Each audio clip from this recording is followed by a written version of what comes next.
Hi everybody, today's lecture is going to be on a skeletal system. This is the first system we will be discussing for our course. So please do keep in mind whenever we talk about the new system, we always start by looking at some of the main functions that system carries in the body. We then dive into either microscopic or anatomy of the organs present in that organ system. And lastly, we'll take a look at some of the physiological components of the system, as well as some of the imbalances that may cause disease associated with the system. So let's go ahead and get started for our skeletal system. So some of the main functions of our skeletal system include framing of your body. So basically, if you're thinking about your vertebra, your skull, your bones for your arms and legs, basically that's what forms the frame of your body. And the rest of the organ system, like your muscle, blood vessels, nerves, etc., are connected to your skeletal system. They also support the weight of your body. So if you think about your legs, right? Your lower limbs basically hold your weight of the rest of the body and basically carry that weight as well. In terms of protection, if you think about your rib cage or your skull or your vertebral column, each of them have a protective role. For instance, your rib cage protects your heart and your lungs. Your vertebral column protects your spinal cord. Your skull protects your brain. And basically, again, the job of your skeletal system is protection of softer tissue. Another function associated with the skeletal system is production of blood cells. Now, we have discussed the type of blood cells you have, which include red blood cells, white blood cells, and platelets. So these cells originate from your skeletal system, more specifically what we identify as red bone marrow. So you might have heard of people who may have blood cancer. They get a red bone marrow transplant to help them treat the cancer. Skeletal system, which is basically your bones, it's made up of calcium and phosphate. And calcium and phosphates are going to be the structure or the two ions that make your bone hard. So hardness of your bone comes from the presence and combination of calcium and phosphate, also known as calcium salt. We also have fat deposits at the center of some of our long bones. This fat deposit is known as yellow bone marrow, and it is found inside the central cavity of the bone, referred to as the medullary cavity. Lastly, skeletal muscle works very closely with your muscular system. That helps you give you the type of movement associated with the skeletal muscle, which we identify as voluntary movement. Now, generally speaking, when we look at the skeletal system and the cells that are involved in the process, there are three main types of cells that are present within our bone tissue. Now, to familiarize you with the vocabulary first, let's look at the little box we have on the top right-hand corner. So we already have heard of the word osteo, that's the root word for bone. You may have heard of the word blast. Blast implies anything that's immature. So if you have osteoblast, that implies that the cells are immature cells. The word clast implies break or breakdown. So if you have osteoclast, these are bone cells that are responsible for breaking down your bone tissue.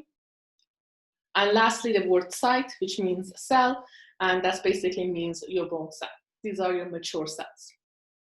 So let's dive into a little bit more detail about each of these cell types.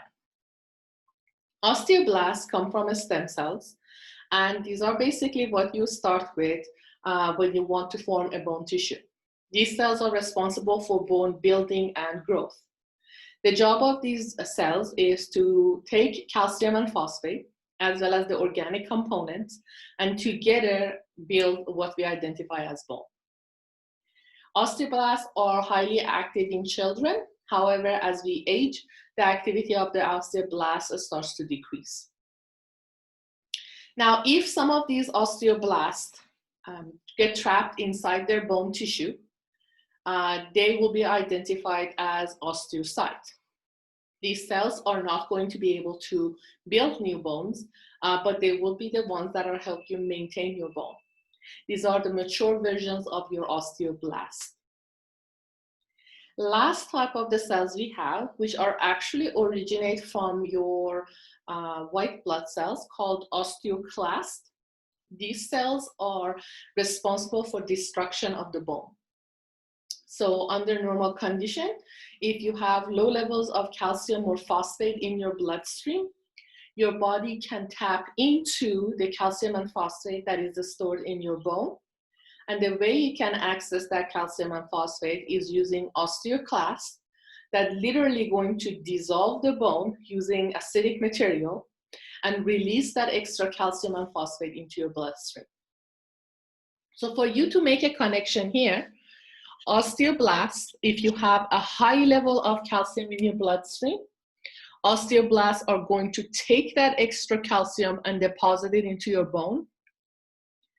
And on the other hand, if you are low in calcium or your blood calcium is low, your body will tap in to the storage of the calcium found in your bone by destroying your bone using osteoclasts and releasing the extra calcium into your bloodstream.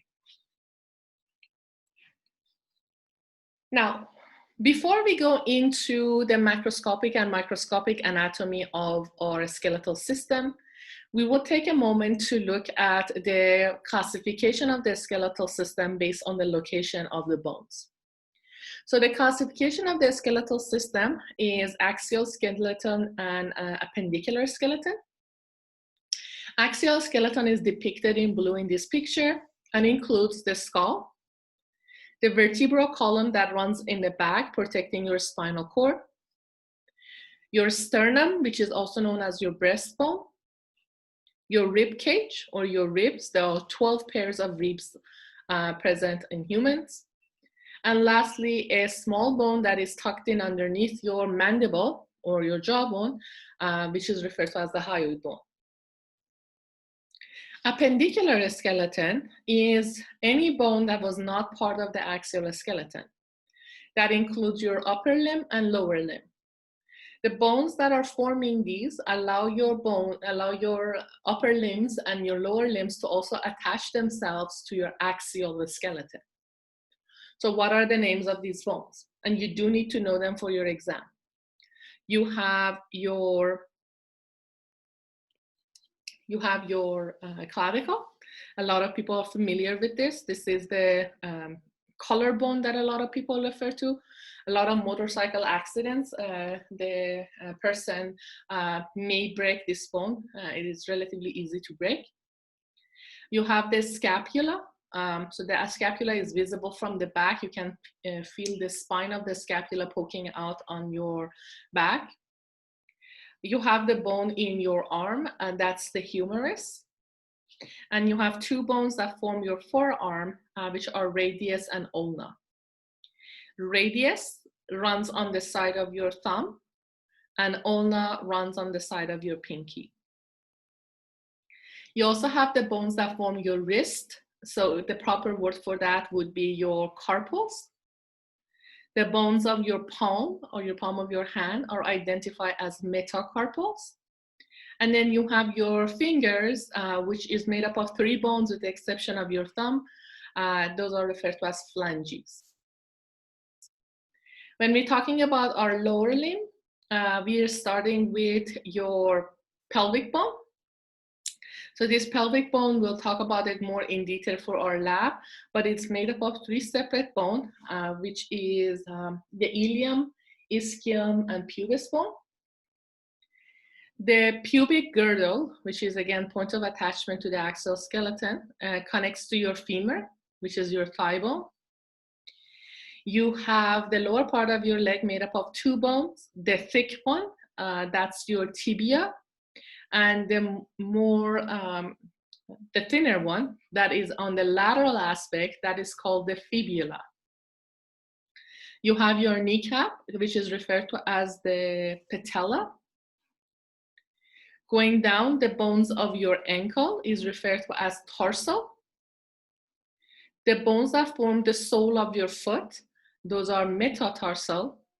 And then again, you have the bones that form your toes are called phalanges.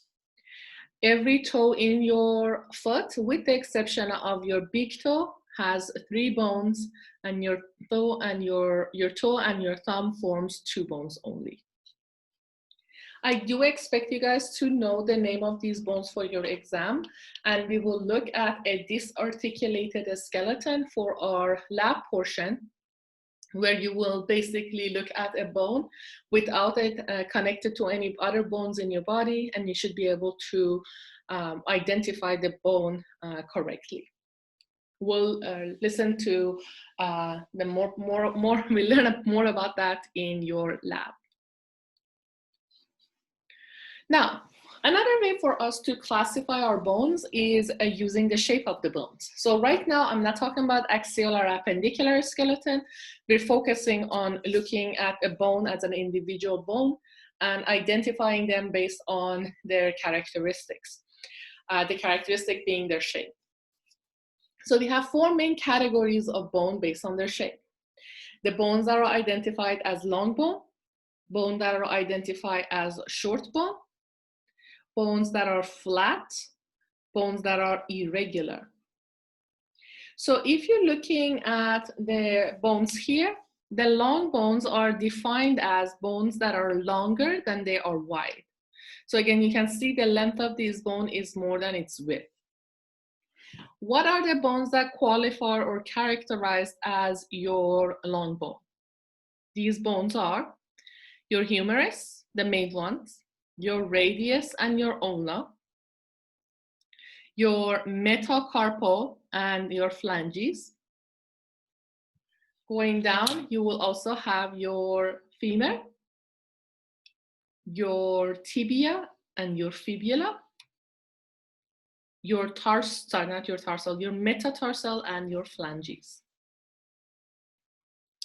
Short bones are the bones that are identified as being wider than they are long. Best example for our short bones are the bones that form the wrist or your carpal, and the bones that form your tarsal or your ankle. Next classification of the bones are known as flat bones. Flat bones are defined as bones that are thin and usually have a curvature to them. Best example for these bones include your skull or your cranium and your sternum. You can also include your ribs as well. Lastly, you have your irregular bones. So the irregular bones are relatively easy to understand. Irregular means there is no specific shape to these bones. Examples of these bones include your mandible, which is the lower portion of your jaw or your jawbone. You have another irregular bone depicted here, which is your vertebra. You have your pelvic bone right here, also in green. And another example of a bone that we have, 2 other bones actually that we have that are found inside the skull. One is a butterfly-shaped bone called the sphenoid bone. And another bony structure inside the skull called the ethmoid bone.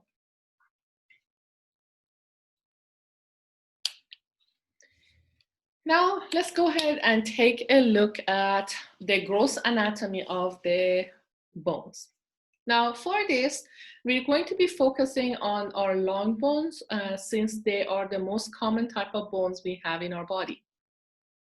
So, the word gross anatomy, if you guys recall from our first lecture, implies that we're looking at macroscopic anatomy of the bone, things that are going to be visible with the naked eye. So here is an example of the long bone. What I see here by just looking at this, I can say this is the humerus because of the features that are present on the bone. Now, when we look at the gross anatomy of a long bone, what you notice is the ends of the bone are more wide than the midsection of the bone. So here and here, so you have basically the ends being wider. These ends are referred to as the epiphyses if we're talking about both of them. If we're talking about individually, we refer to these as epiphyses with an I. The midsection of the bone, which is basically the length of the bone, is identified as the diaphysis or the shaft of your bone. Now, if you take a look at the shaft or the diaphysis, you notice that at the center of the bone there is a cavity. This cavity at the center is referred to as the medullary cavity, which should sound familiar since we already mentioned it earlier. And the medullary cavity is filled with this structure you see in yellow, which is basically fat. Now remember, fat is also known as the yellow bone marrow. On either side of our medullary cavity, which is this cavity right here, you have this bone that is relatively dense. So right here and right here. And this is known as your compact bone. Understand that there is a lot of force, either tension or pressure on these bones, and as a result, they need to be highly compact to allow the survival, to allow to be not be broken if there is significant pressure or tension on it.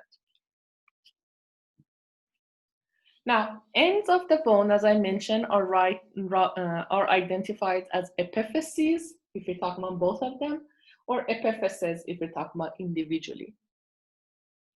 Now, the type of bone that is more visible in the epiphyses is the one that has a lot of openings or holes inside, and they're identified as a spongy bone. The most important thing you need to know for a spongy bone is within these cavities, your body stores what we identify as red bone marrow. Why is red bone marrow important? If you recall, I mentioned that earlier, that red bone marrow will be used for blood cell production. Get it be red blood cells, white blood cells, or platelets. Now, the other structure that you can see is this structure right here, this separation line or region right here between the epiphyses and the diaphysis of your bone. This region is either referred to as the epiphyseal line in children, sorry, epiphyseal line in adults, or epiphyseal plate in children. The importance of this is that it allows for the growth of the bone during childhood or during the time the child is growing. So when the child has finished its growth and has reached adulthood, the epiphyseal plate gets converted to epiphyseal line. Another feature that we have is a structure called the articular cartilage or hyaline cartilage. The word articular means joint or formation of a joint, basically where the two bones are coming into contact with each other. Now understand that if I have two bones coming into contact with each other and these bones are relatively hard because of their calcium and phosphate, if they start to rub against each other every time the bones are interacting with each other, the surface of the bone can be easily rubbed off, and that causes a significant damage to the bone as a result of friction. So the solution to that is covering the surface of the bone with a thin layer of cartilage, more specifically hyaline cartilage, which you see right here in blue. This is called, again, articular cartilage or hyaline cartilage, and it provides a slippery surface for the bones to run over each other. If you have heard of people who have osteoarthritis or require knee surgery or hip replacement surgery, they are usually dealing with osteoarthritis, where this articular cartilage or hyaline cartilage has been removed, and as a result, their bones have been rubbing against each other. So that causes a lot of friction, a lot of pain, and a lot of damage to your bone. Lastly, what I want to mention is that surrounding your bony tissue, you have a thick layer of connective tissue identified as periosteum. If you do not recall the prefix peri, peri implies around something. So periosteum implies that it is around the bone. The importance of periosteum is that it introduces the blood vessels into your bone and basically allows for the circulation of blood in and out of your bony tissue.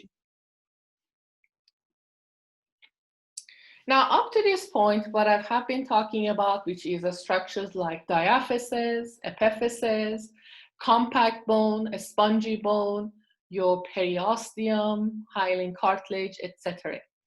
All of these are structures that can be visualized by looking at a bone, and therefore they're identified as the gross anatomy or macroscopic anatomy.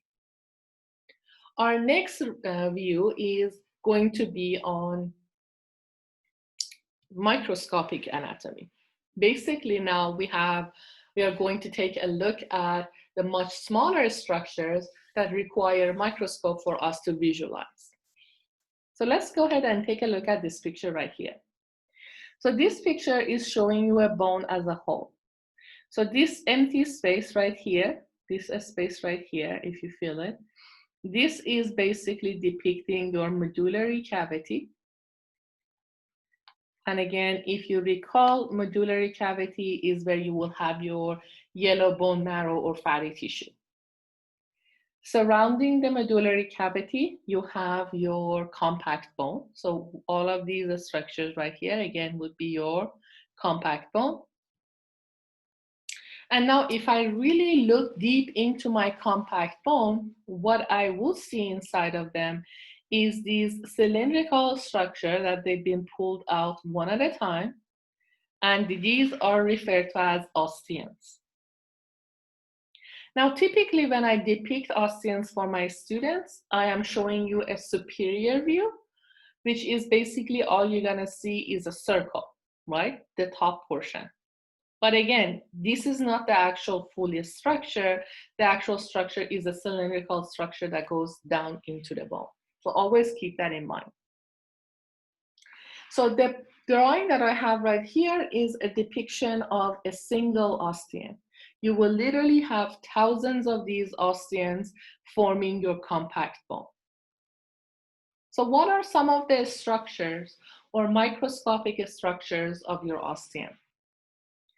At the center of your osteon, you have a cavity, which you can see also here, called Hyperextension canal or the central canal.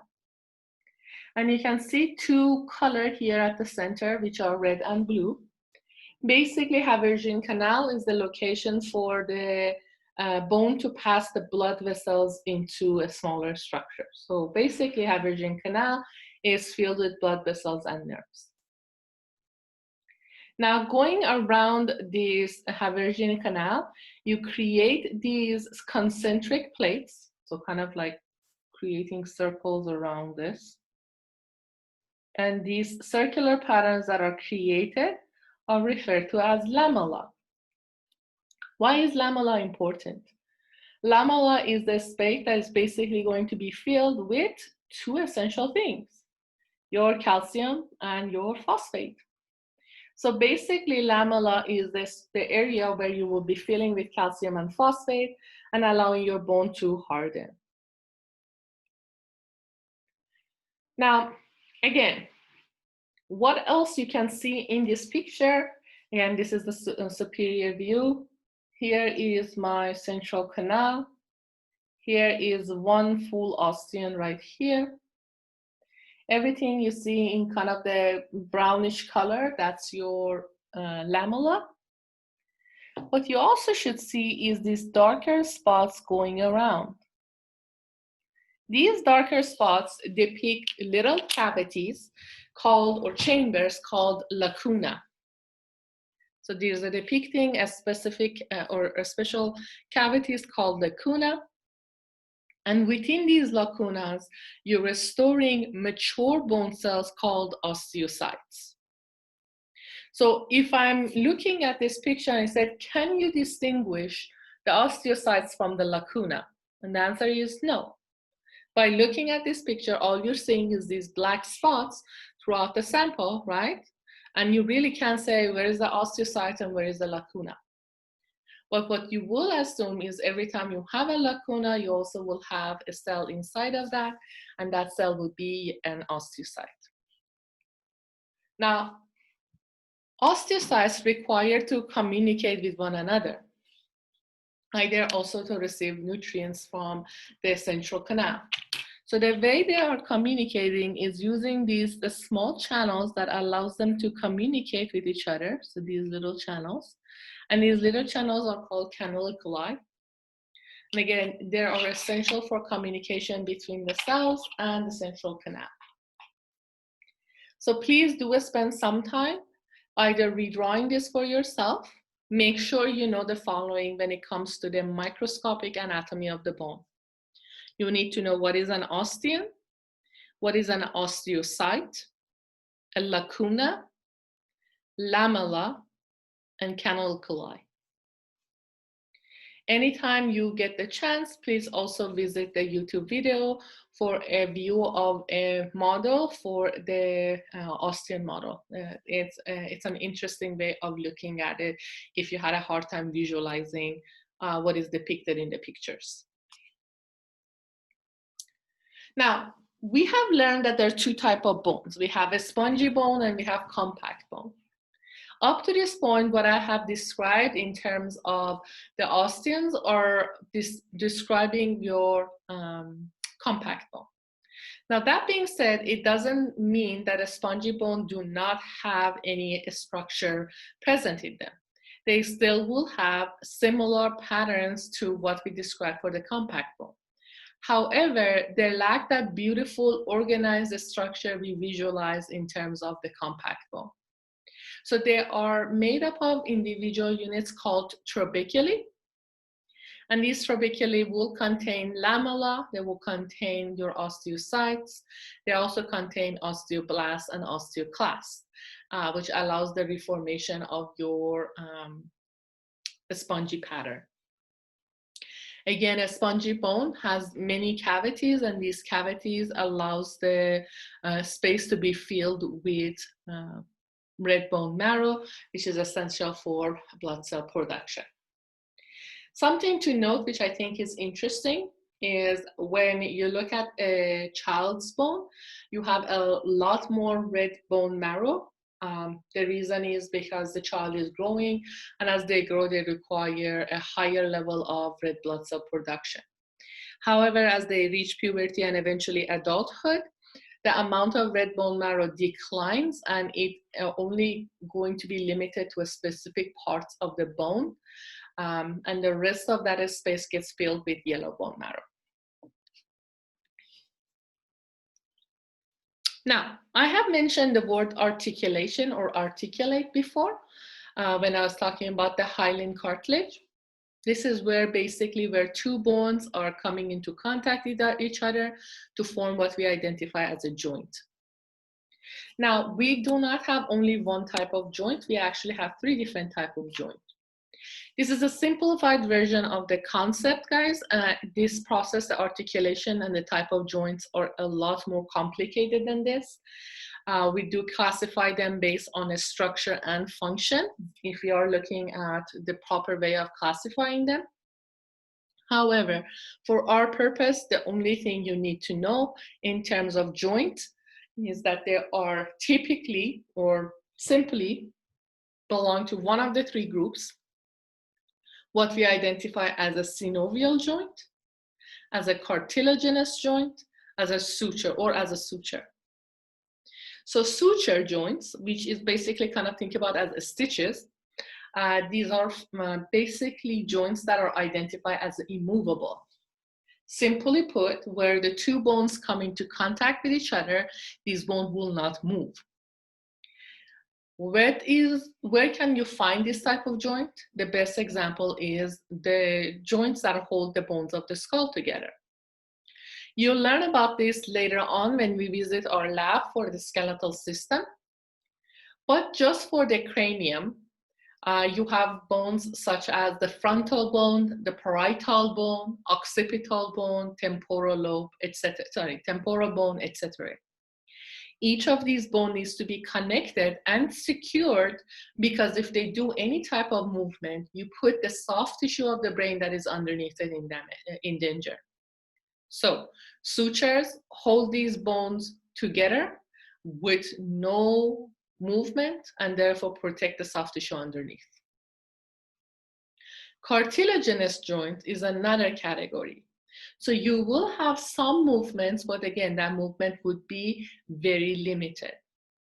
Examples of that is intervertebral disc and costal cartilages of the rib cage.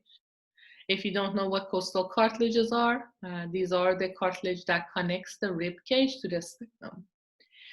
So they do have some sort of movement because you do need to be able to move your rib cage. However, the movement is relatively limited. Last type of joint we have is synovial joint. These joints are freely movable. So they have a range of motions. If you think about your fingers, your wrist, your knee, your elbow, your shoulder, your pelvic, all of these are, have a good range of motion. Though it's being limited, there is a good range of motion. So they are identified as freely movable. Most of the joint we have in our body is identified as synovial joint.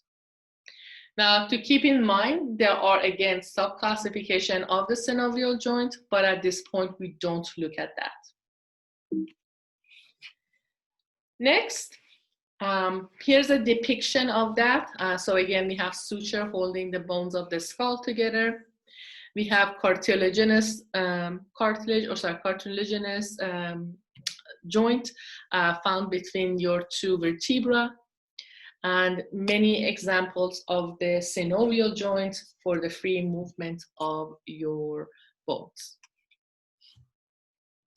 Now, since we are talking about the type of movements that can be created as a result of a joint formation, let's take a look at some of the vocabulary. These vocabulary typically come in pairs. So whenever you create a movement, you can also create an opposite movement to that. For instance, flexion versus extension. Flexion is decreasing a joint angle, like when you are bending your elbow. And extension is when you increase the joint angle. So when you return your elbow back to the normal range, that would be an extension. Same thing when you bend your knee, or when you bend your knee, that's flexion. And when you relax it back to the original, that would be extension. Adduction versus abduction. Adduction is when you have movement of the body parts away from the midline of the body. So imagine your arm being next to your body, and then you move it away from your body. So something like depicted in this picture. In this picture, they're showing your legs, right? So here is your leg in the original position. If you move it away from your body, that's abduction, like you're abducting or moving it away. If you return the leg back to its normal position, that's adduction. Here's a picture of flexion versus extension. Again, flexing your knee versus extending your knee. Another example of abduction versus adduction, as I was mentioning, moving your arm away versus bringing it back. Abduction, moving away. Adduction, moving it back. Another paired vocabulary we have is, well, this one actually is not necessarily paired, but you have the word rotation versus circumduction. Rotation implies the movement of the body around an axis. For instance, if you think about your neck and your head, you can create a rotational movement, moving your head side to side, like you're saying no. But you also can create a motion called circumduction, which is moving a body part in a wide circle. So if you're taking your head and creating a rotation, like you're drawing a circle with your neck, that would be identified as circumduction. Same thing with your with your arms or your legs. If I take my arm and create circular patterns with my arm, that's circumduction. But if I'm taking my leg, for instance, let's say, and my foot is facing forward, and then I move my foot sideways, that would be a lateral rotation or a medial rotation, depending on which direction I move it. If it's outside, it's lateral rotation, and if I'm moving it in, it's the medial rotation. But at the same time, I can again create circular patterns with my leg, and that would be circumduction.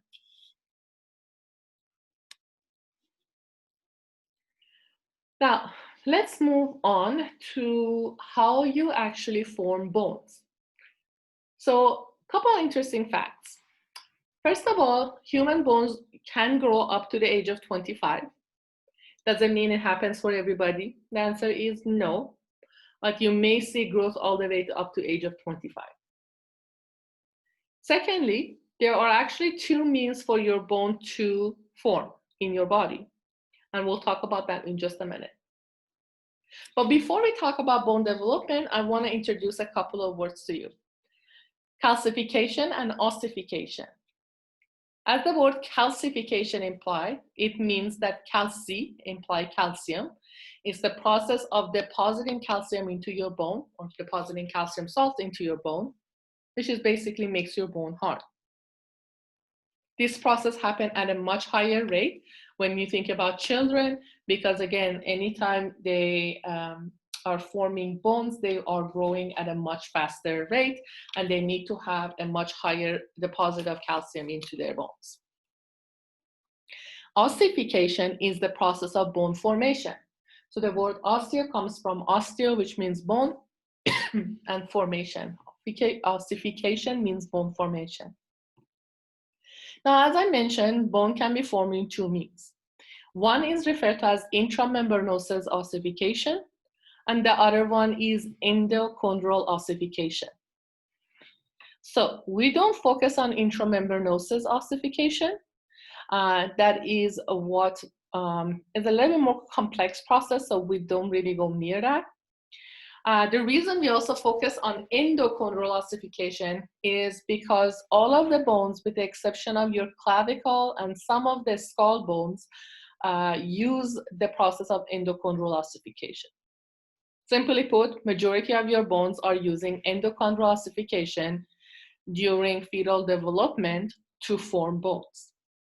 So what does that exactly mean? Interesting fact is that when you look at the fetal skeleton at about 6 or 7 weeks, there is no bones. All that is a cartilage that looks or simulates bone. So the skeletal system actually starts at cartilage. More specifically, it starts with hyaline cartilage. Now, at about 8 weeks, the hyaline cartilage starts to convert to bone. So that's where this word comes from, endochondral ossification. Endo means inside, chondral means cartilage, ossification means bone formation. So what basically this word means is bone formation from what? Within your cartilage. So bone formation from within your cartilage. It's fascinating, right? So let's take a look at the simple process, or the simplified version of this process. So here is the picture you start with. What you see in the picture identified in blue will be basically your cartilage, and anything that has that kind of yellow hinge to it, that would be your bone. So first thing you start with is, again, you start with pure cartilage.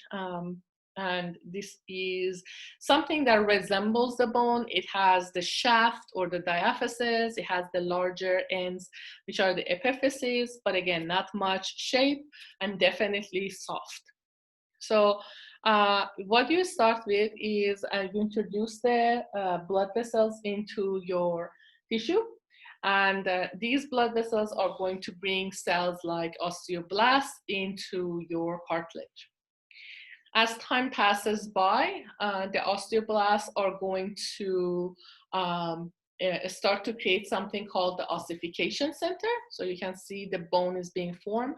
So what you see here at the center, that's what we identify as an ossification center.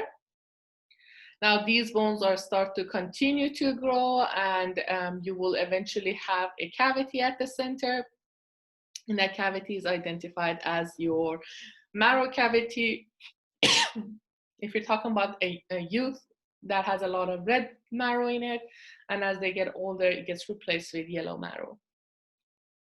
Now notice up to this point, you don't really have any type of bone tissue in the epiphyses. So the next step is introducing the blood vessels to your epiphyses, and through that introducing your osteoblast, and therefore forming what we identify as secondary ossification center. So kind of, again, this is a very simplified version of this.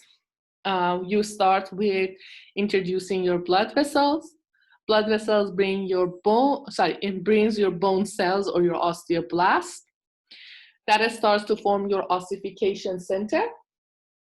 Ossification center starts to grow and form your medullary cavity.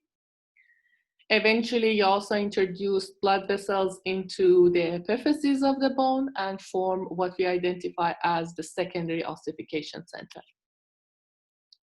Here is a really, really important fact, guys. When you look at this bone, everything gets converted to bony tissue with the exception of two locations, which remains as cartilage. What are those two locations? One is the superficial aspects of your epiphysis, so right here and right here. Again, if you recall from our earlier part of the lecture, these are referred to as the articular cartilage. So articular cartilage. So you have your two articular cartilage, which is basically hyaline cartilage, allowing the joints to be lubricated as the bones move against each other. And the second location is this place right here, which is the area between the epiphysis and the diaphysis. If you recall, also we talked about this. This is called the epiphyseal line or epiphyseal plate, depending on if you're talking about children or adults. And this is basically essential for the growth. So this is a typical exam question, guys, where you can find cartilage, and these would be your two locations. Again, the articular cartilage that is covering the joint, as well as the epiphyseal plate / line that is separating the diaphysis from the epiphysis.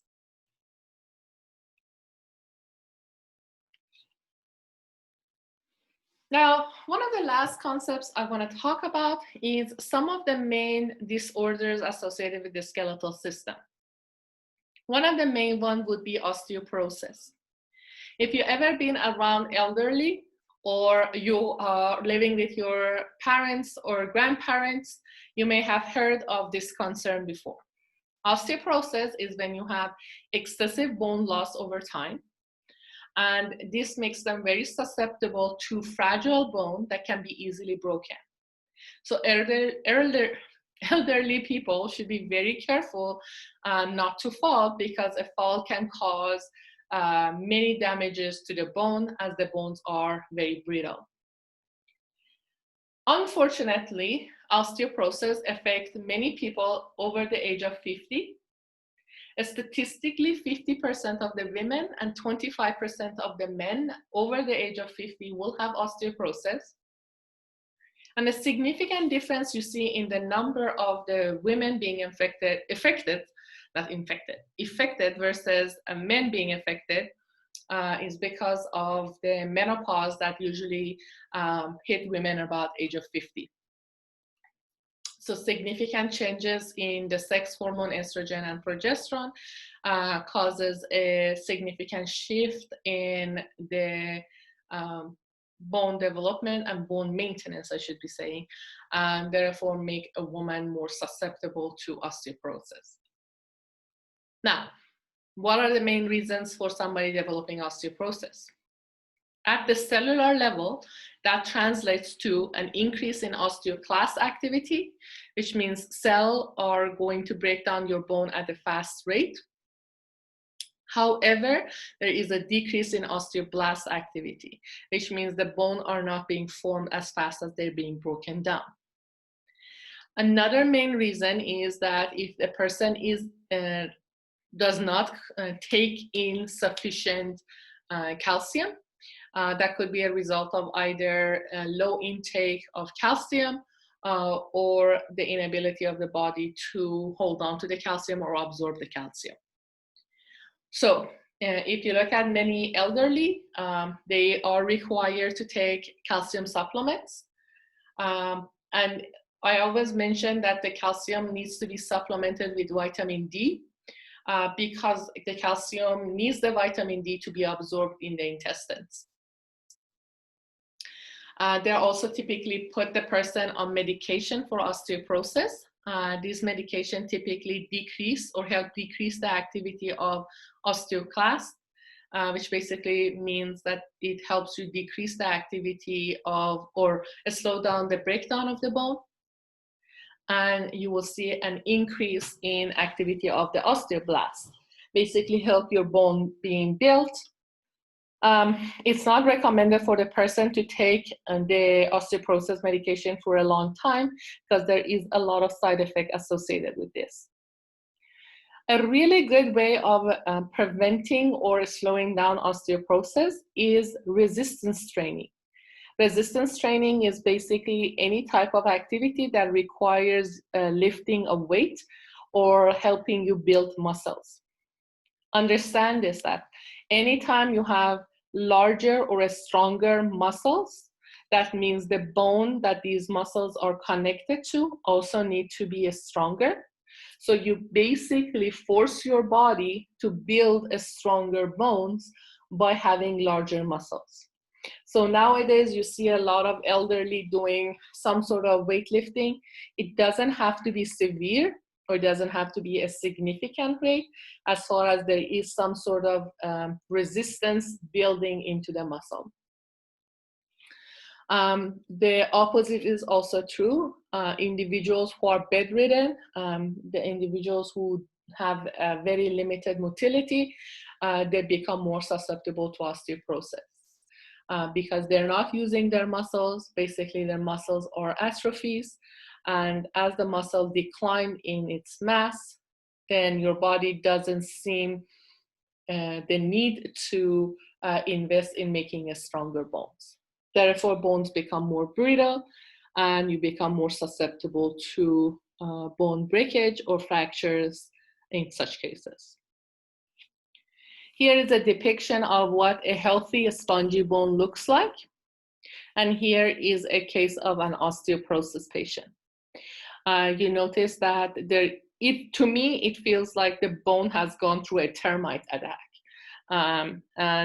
It's scary to know that it is really easy to break a bone like this with having such a fragile features. Another disorder that you may see in terms of the skeletal system is a scoliosis. Scoliosis is when you have an abnormal curvature of the vertebral column. So here is they kind of depicting what it looks like. So you can see it is going to the side. Normally what you want your spinal cord to be is directly down at the center. So scoliosis can be treated by wearing these relatively large, uncomfortable braces for a while. And again, after this, when you wear this, it can fix itself and basically help you straighten the vertebral column. In some severe cases, you may actually require surgical procedure to straighten the vertebral column. But again, notice that by the 12th month, the person has that curvature removed. Another injury associated with the skeletal system is a sprain. So a sprained ankle is the most common type of strain you can see. So basically, it could be your ankle twisted inward or outward, regardless.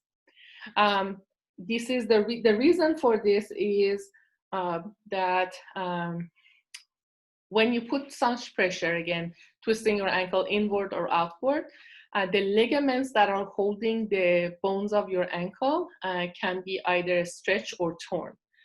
So you can see a picture. Here is your normal ligament. You can see in the first or the grade 1 sprain, you have kind of little holes inside, but it's still together. Grade 2, you have partial tearing, and then grade 3, your ligament has been torn.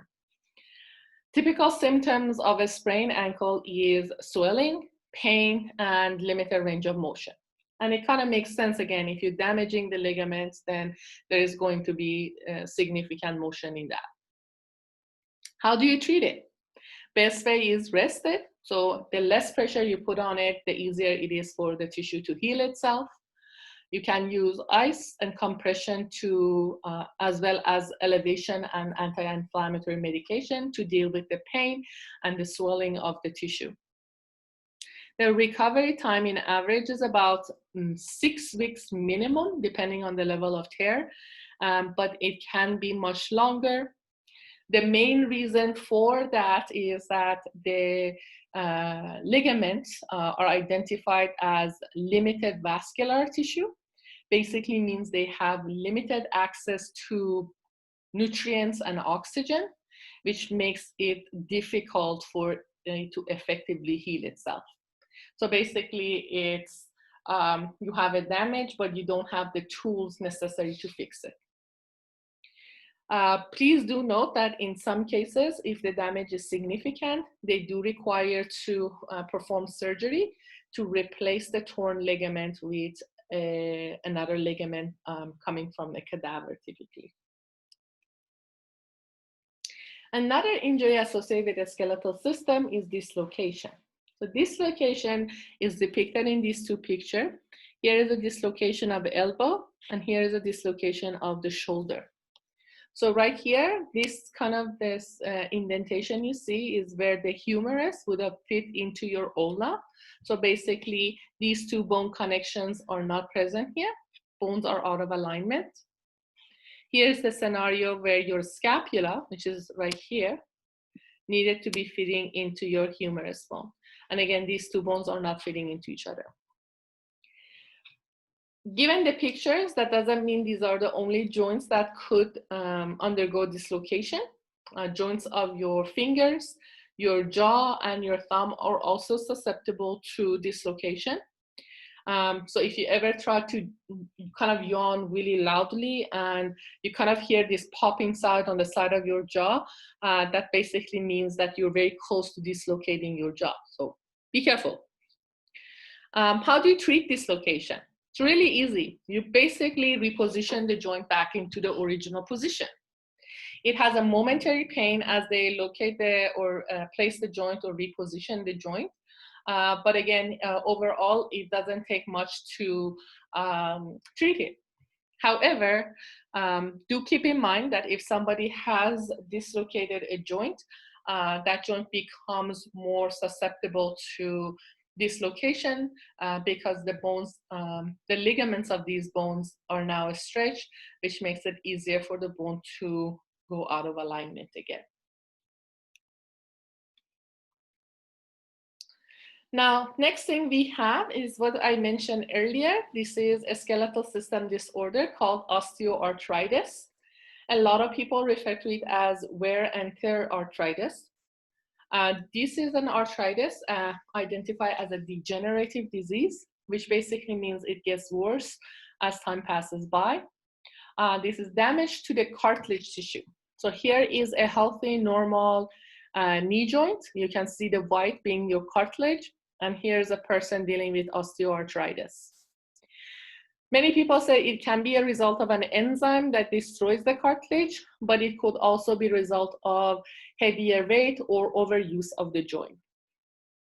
In many cases, if the osteoarthritis is severe enough, it is recommended for the person to replace the joint using a typical surgery. These are known as replacement surgeries. And the most common two types are knee replacement, which is depicted here, and then hip replacement, which is depicted here. You don't, again, usually see replacement of the knuckles and fingers, even though you might see signs of osteoarthritis in them. Last thing I want to focus about is the 6 types of fractures that you may see in your bones. I do want you guys to be able to briefly tell me the description of the fracture, be able to identify who is susceptible to this type of fractures, if it applies, and then be able to, by looking at the picture, identify the correct type of fracture. So the first fracture we have, you can see the twisting of the bone. This is known as the spiral fracture. This type of fracture is very common in athletes because they're typically forces that causes the bone to literally twist, and this twisting motion creates that spiral pattern on the bone. The second type of fracture we have is referred to as the epiphyseal fracture. This fracture is when the epiphyseal line or the cartilage cells within the epiphyseal line are damaged, causing the diaphyses of the bone to be separated from the epiphysis. So it's not the bones actually being broken, it's separation of the diaphyses and the epiphysis from one another. The next type of fracture is referred to as the comminuted fracture. So typically when you think about a bone fracture, you take one bone and that bone breaks down to 2 pieces.